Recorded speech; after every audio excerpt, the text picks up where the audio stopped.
Saudara-saudariku yang terkasih, salam sejahtera bagi kita semua. Melalui tayangan kali ini saya hendak sedikit membagikan untuk Anda semua tentang apa saja sebenarnya hal-hal yang masih harus kita perhatikan, bahkan hal-hal yang masih harus kita perbaiki ketika kita mengikuti atau menghadiri sebuah perayaan Ekaristi. Bahwa Ekaristi bagi kita adalah sumber dan puncak dari hidup iman kita. Diawali dengan tanda salib pembuka dan diakhiri dengan berkat penutup. Itu merupakan satu kesatuan utuh yang tidak bisa dipisahkan satu terhadap yang lain. Di dalam Ekaristi kita melihat Yesus Kristus sendiri dalam rupa roti dan anggur. Baiklah saudara-saudari, mari kita sekarang melihat hal-hal apa saja yang sebenarnya masih perlu untuk kita perhatikan dan masih perlu untuk kita perbaiki ketika kita mengikuti sebuah perayaan Ekaristi. Yang pertama adalah kecenderungan datang terlambat. Keterlambatan itu adalah kelalaian. Dan kalau kita menyimak dalam doa saya mengaku, kita menyebut saya telah berdosa dengan pikiran, perkataan, perbuatan, dan kelalaian. Kelalaian adalah dosa, dan karena itu keterlambatan yang juga merupakan bagian dari kelalaian, itu dapat kita sebut juga sebagai dosa. Hal yang kedua yang masih harus kita perhatikan dan perbaiki adalah mengenai suka duduk di bangku belakang. Itu carilah tempat di mana Anda atau kita semua dapat mengikuti Ekaristi secara penuh, di mana pandangan dan pendengaran kita tidak terhalang. Tidak terpuji rasanya jika kita dengan sengaja menempatkan diri jauh dari altar. Kecuali ketika Anda datang, bangku sudah penuh dan Anda terpaksa duduk di belakang. Itu tentu tidak masalah.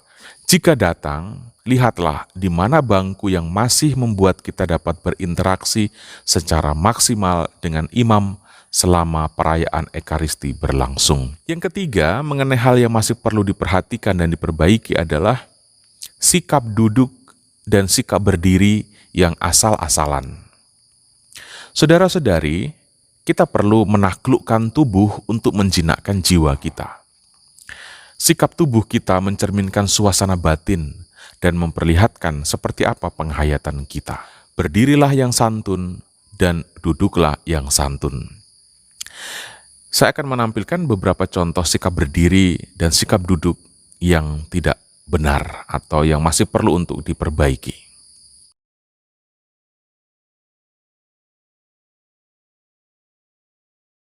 Selanjutnya, saudara-saudari, hal yang masih perlu diperhatikan dan diperbaiki yang keempat adalah kecenderungan kita yang hanya diam sepanjang Ekaristi berlangsung, atau hanya bengong, ngelamun apalagi. Jawablah dialog imam dan umat, turutlah bernyanyi, jangan hanya bengong.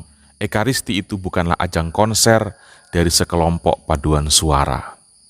Keterlibatan umat harus diprioritaskan. Selain itu, perlu untuk kita pahami, dalam Ekaristi itu ada dialog antara imam dan umat. Dialog itu mengandung pesan untuk menegaskan Allah yang berbicara atau berdialog dengan kita. Contohnya ketika imam mengatakan, Tuhan sertamu, kita perlu menjawab dan sertamu juga. Tidak hanya diam, bengong, atau melamun.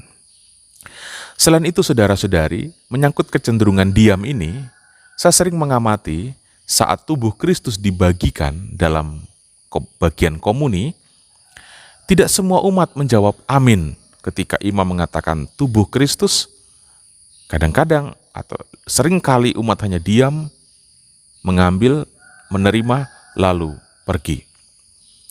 Katakanlah dan jawablah dengan suara yang cukup, amin, saat imam memberikan tubuh Kristus kepadamu.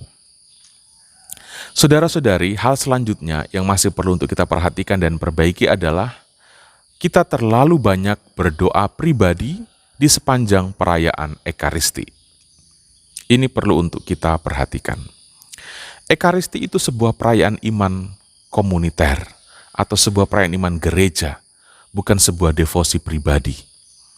Karena itu jangan terlalu banyak aktivitas pribadi, misalnya berdoa pribadi selama perayaan Ekaristi berlangsung.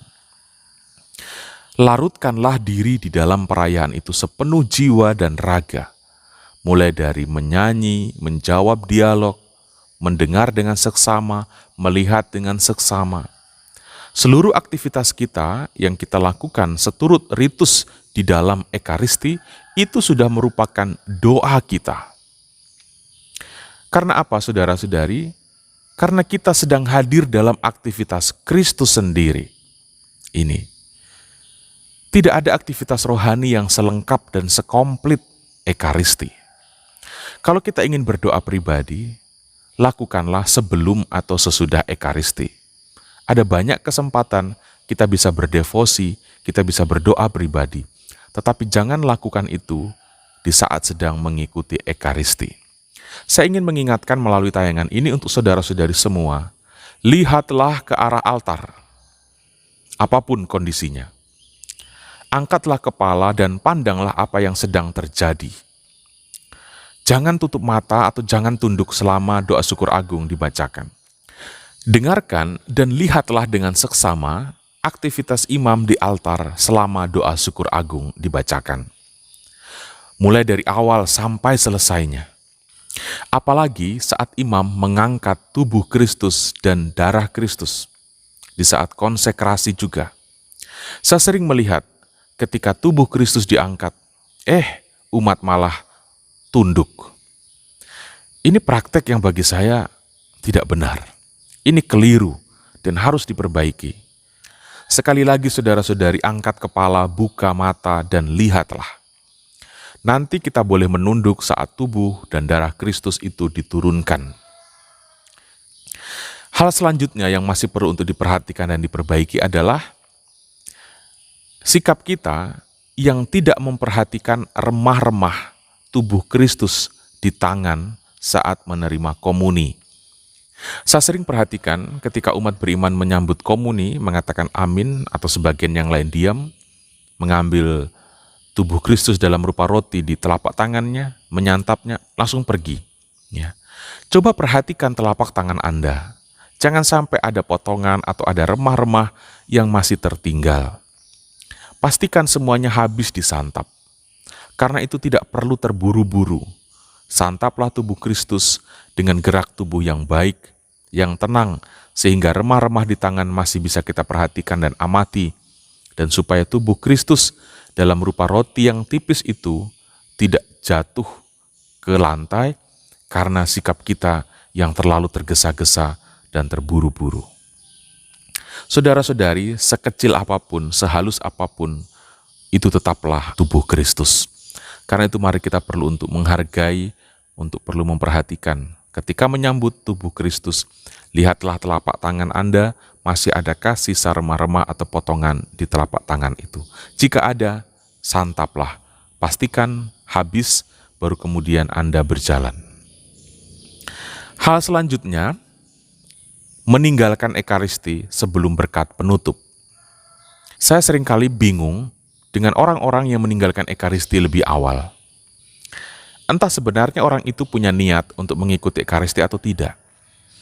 Hanya demi tidak terjebak macet saat keluar parkiran, sampai-sampai meninggalkan perayaan setelah terima komuni. Saudara-saudari, apapun alasannya, cobalah untuk mempersiapkan diri sebaik mungkin supaya perayaan Ekaristi dapat diikuti tanpa merasa terdesak waktu. Karena mengikuti Ekaristi itu bukan sekedar untuk kejar komuninya, melainkan untuk menikmati kebersamaan dengan Kristus, untuk mengalami kebersamaan juga dengan rekan-rekan seiman yang lain.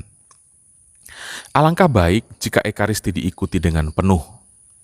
Setelah Ekaristi dirayakan, mengambil waktu sejenak untuk duduk diam dan berdoa, mensyukuri anugerah kebersamaan dengan Kristus yang dialami selama Ekaristi yang baru saja dilangsungkan. Alangkah lebih baik juga menyempatkan diri berinteraksi dengan rekan-rekan seiman dalam gereja.